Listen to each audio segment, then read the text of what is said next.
All right, let's dive in. We're taking a look at this Digital Futures program today. Yeah, it was pretty interesting. It's like a whole package deal, right? It's for someone who's starting from scratch with computers. And by the end, they're supposed to be able to use AI to find a job. Really? AI for the job hunt. Yep, the whole 9 yards. From like the super basic computer stuff to the really advanced things. Well, that's a pretty big jump. It is. And there's so much in between. There's all this stuff about social media and your digital footprint and stuff like that. I have to admit, all this stuff about like digital footprints and online privacy kind of freaks me out. Right. It's a lot to think about. I mean, it's cool how much you can do online these days, but it's also kind of scary how much information is out there. Yeah, for sure. I think that's one of the things these digital futures materials do well, though. What do you mean? Well, they don't sugarcoat it, you know? They lay out the facts about online privacy and security. That they don't make it sound like, the internet is a scary place you should avoid altogether. Exactly. They strike a good balance, I think. They give you the information you need to be aware of the risks. But also empower you to use technology Right. safely and effectively. Right. So it's like a reality check, but also a pep talk. I like that. A reality check and a pep talk all in one. So where do you want to start with this whole thing? Well, they have a whole section on computer basics, but it's not what you might expect. Oh, how so? It's less about like what a mouse is and more about how the way we interact with computers is changing. That's interesting, like how we've moved from desktops to laptops to tablets to smartphones. And now things like voice assistants and virtual reality are becoming more common. So they're focusing on the bigger picture of how technology is evolving rather than just the nitty-gritty details of hardware. Exactly, which I think is smart because, the hardware is constantly changing anyway. Right. A new phone comes out every other week. It's hard to keep up. But the underlying principles of how we interact with technology, those are more enduring. Yeah, I see that. So they're giving people the tools to adapt to whatever new technology comes along. Yeah, and they do cover some of the basics, like keyboard skills. Ah, yes. The good old QWERTY. But even then, they're not just focused on, like, where the keys are. What are they focusing on then? They're talking about the importance of accuracy and efficiency when you're typing. Which makes sense, I guess. Everything is so digital these days, and we're constantly communicating through text.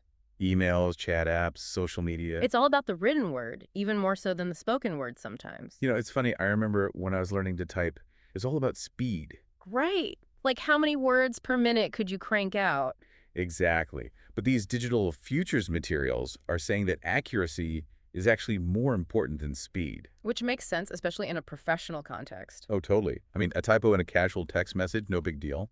But a typo in a job application. Yeah, that could be a deal breaker. So they're emphasizing the importance of being mindful of your digital footprint.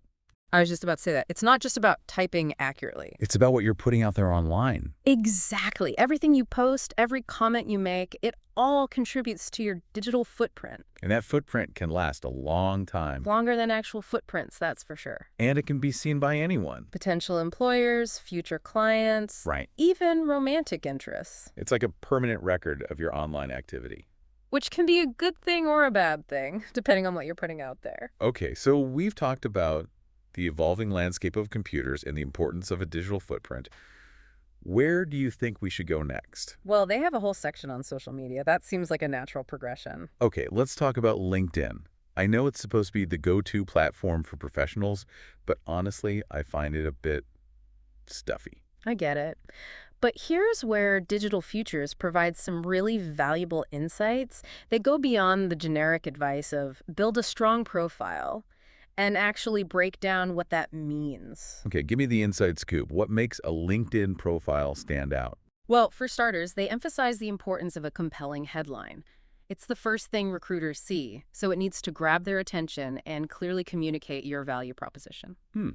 So instead of just listing your current job title, you need something more, dynamic. Exactly. Think about keywords that recruiters in your field are searching for. Highlight your unique skills and accomplishments. Make it clear what you bring to the table. So it's like a mini elevator pitch, but for your online profile. Precisely. And then there's the About section. This is your chance to tell your story, showcase your personality, and really connect with potential employers. But it can't be too long, right? People's attention spans are, like, non-existent these days. You're right. The Digital Futures program actually gives specific tips on how to write a concise and engaging about section. They suggest using a storytelling approach, highlighting key achievements and using bullet points to break up the text. Okay, that's helpful. But LinkedIn isn't just about having a great profile, right? It's also about networking and connecting with people. Absolutely. And the program provides really practical advice on how to do that effectively. They suggest joining relevant groups, engaging in conversations, and reaching out to people in your field. They even offer tips on how to write personalized connection requests that actually get accepted. So it's not just about blindly sending out requests. It's about being strategic and building genuine connections. Exactly. And that's what makes this program so valuable. It goes beyond the superficial and gives you the tools and strategies to really succeed in the digital world. Well, I'm already feeling more confident about my LinkedIn game. But what about the other social media giants? Facebook, Instagram, Twitter? How do those fit into the digital futures picture? That's a great question. And that's actually what we'll dive into next time. We're just getting started with this digital futures deep dive. Stay tuned for more. All right, see you next time. All right, so we're back, and I think last time we were talking about LinkedIn, right? Yeah, we were getting into some of the finer points of building a solid profile. Like headlines in the About section and all that. Yeah, exactly. But this digital futures program, it doesn't stop there, you know? Oh, I figured. There's a lot more to social media than just LinkedIn. Oh, yeah, definitely. I mean, they cover a bunch of other platforms like Facebook and Instagram, Twitter, even Snapchat and TikTok. Wow, they really run the gamut. They do. And what I think is really cool is that they acknowledge that, not every platform is created equal. Right. They each have their own strengths and weaknesses. Exactly. And they also have their own kind of culture, I guess you could say. Yeah, like the vibe on LinkedIn is definitely different from the vibe on TikTok, that's for sure. 100%. But what's interesting is that Digital Futures argues that even though these platforms might seem less professional on the surface. Yeah, like Facebook is for sharing baby pictures and cat videos, right? Well, yeah, I mean, that's part of it. But they make the point that all these platforms can actually play a role in your career journey. Really?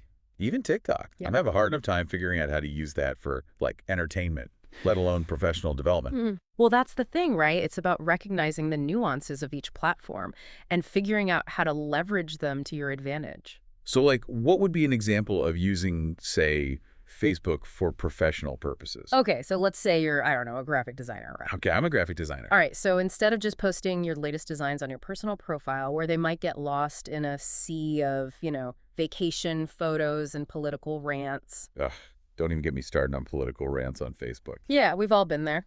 But anyway, instead of doing that, you could join some Facebook groups specifically for graphic designers. Oh, okay, so it's kind of like networking, but online. Yeah, exactly. You can connect with other designers, share your work, you get feedback, learn about job opportunities. And maybe even avoid those political rants. Hopefully. But the point is, it's a way to use Facebook in a targeted, strategic way to advance your career. Okay, I can see that. And what about Instagram? That seems like it's all about, those perfectly curated photos and influencer culture and stuff. Yeah. Well, yeah, there's definitely a lot of that on Instagram. But Digital Futures highlights how it can also be a really powerful tool for personal branding. Personal branding. Isn't that just for, like, celebrities and influencers? Not necessarily. I mean, think about it this way. Everyone has a personal brand, whether they realize it or not. I guess that's true. It's like the impression you make on people, both online and offline. Exactly. And Instagram gives you a visual platform to cultivate that impression. So, like, instead of just posting random selfies and food pics, You can use Instagram to showcase your work, your skills, your personality. basically create a visual representation of your professional self. Yeah. And again, it's about being strategic, using high-quality photos, engaging captions, relevant hashtags. It's like creating your own little online portfolio. Exactly. And it can be really effective, especially in creative fields like design, photography, fashion. Okay, I'm starting to see the potential here. But what about Twitter? I feel like that's where things can get a little messy, Oh, yeah. Twitter can definitely be a bit of a Wild West. It's like everyone's shouting their opinions at the same time. Sometimes it feels that way, but that's also kind of what makes it so engaging, right? It's a platform for real-time conversations, news updates, thought leadership. So how do you use Twitter professionally without getting lost in all the noise? Well, Digital Futures suggests using Twitter to follow industry leaders, engage in relevant discussions, and share your own insights and perspectives. It's a way to, like, position yourself as a thought leader in your field. Right. And you can also use it to connect with potential employers, clients, collaborators. So it's like networking, but with 280 characters or less. Exactly. And just like with any other platform, it's important to be mindful of your digital footprint. No typos. No typos, no offensive language, no ranting and raving. Basically, just be a decent human being, Yeah. online and offline. Yeah, pretty much. Okay, so we've covered Facebook, Instagram, Twitter. Mm. Are there any other social media platforms that Digital Futures covers? Actually, yeah. They have a whole section on Snapchat and TikTok. Seriously, I feel like I'm too old for those platforms. Well, that's the thing, right? These platforms are hugely popular, especially among younger generations. Yeah, I've heard that Gen Z practically lives on TikTok. And even if you're not a user yourself, it's still important to be aware of these platforms and how they work. Especially if you're like a marketer or someone who works with younger audiences. Exactly. Digital Futures encourages readers to at least understand the basics of these platforms, even if they don't personally use them. Oh, like how content is created and shared, how users interact, and that kind of stuff. Right. It's about staying informed about the latest trends in social media, even if you're not, doing TikTok dances yourself. Okay, I can appreciate that. It's like you don't have to be an expert in everything, but it's good to have a general understanding. Exactly. So we've covered the major social media platforms. What else is on the agenda for this Digital Futures deep dive?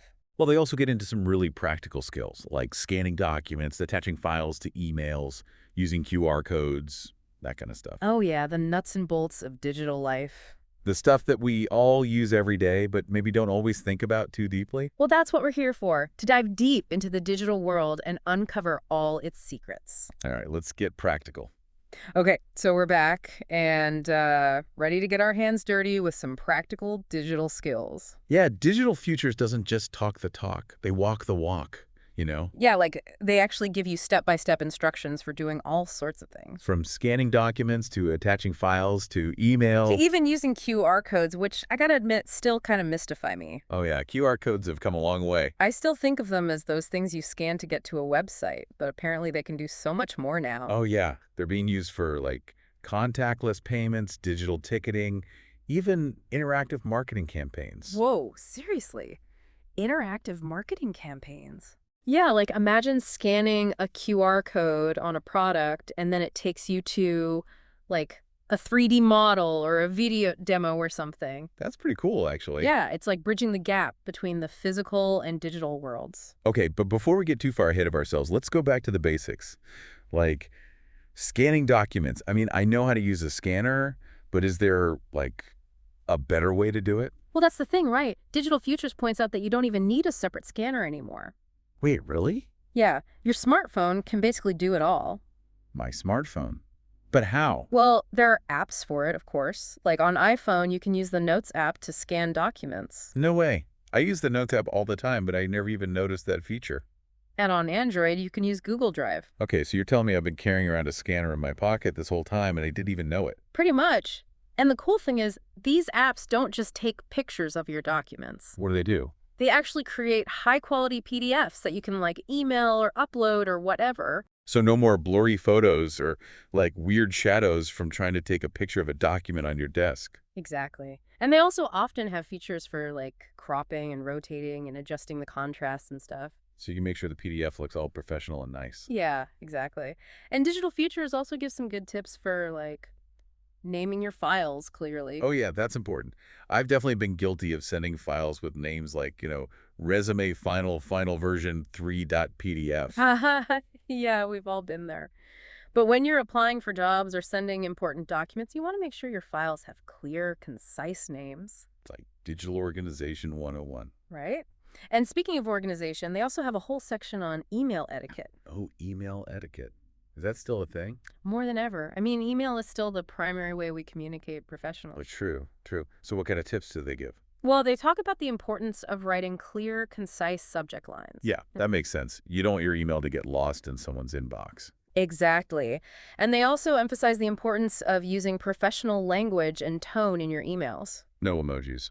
Well, maybe a few, depending on the context. But yeah, you want to make sure your emails are well written and error-free. No typos? No typos, no slang, no all caps. Basically, just pretend you're writing a formal letter, but in digital form. Yeah, pretty much. And they also talk about the importance of attaching files correctly, Oh yeah, I've definitely had my share of email mishaps with attachments. like sending the wrong file or forgetting to attach it all together. Or setting a file that's, like, way too big. Digital Futures covers all those bases. They give clear instructions on how to attach files, how to compress them if they're too big, and how to make sure the recipient can actually open them. Okay, so we've covered scanning documents, email etiquette, and QR codes. Anything else we need to know to survive in this digital world? Well, I think the most important thing is to remember that the digital world is constantly evolving. Yeah, there's always something new to learn. Exactly. So the key is to be adaptable, to be curious, to be willing to embrace new technologies and new ways of doing things. So it's not just about mastering a specific set of skills. It's about developing a mindset of continuous learning. I like that. A growth mindset for the digital age. Exactly. And I think that's really the heart of what Digital Futures is all about. It's about empowering people to not just survive, but thrive in the digital world. Yeah, to use technology to achieve their goals, whatever those goals may be. And to have fun doing it. Because let's face it, technology can be pretty cool when you know how to use it. It can be. All right, well, I think that about wraps up our deep dive into digital futures. Yeah, we covered a lot of ground today. From the basics of computer hardware to the complexities of social media. To the practical skills that everyone needs to know in the digital age. And most importantly, we talked about the importance of adaptability and continuous learning. Because the digital world is always changing, and we need to be ready to change with it. Well said. So to all our listeners out there, stay curious, stay adaptable, and keep exploring the amazing world of digital possibilities. And remember, the future is digital, so go out there and shape it. That's a wrap. Thanks for joining us on this deep dive into digital futures. Until next time, stay curious.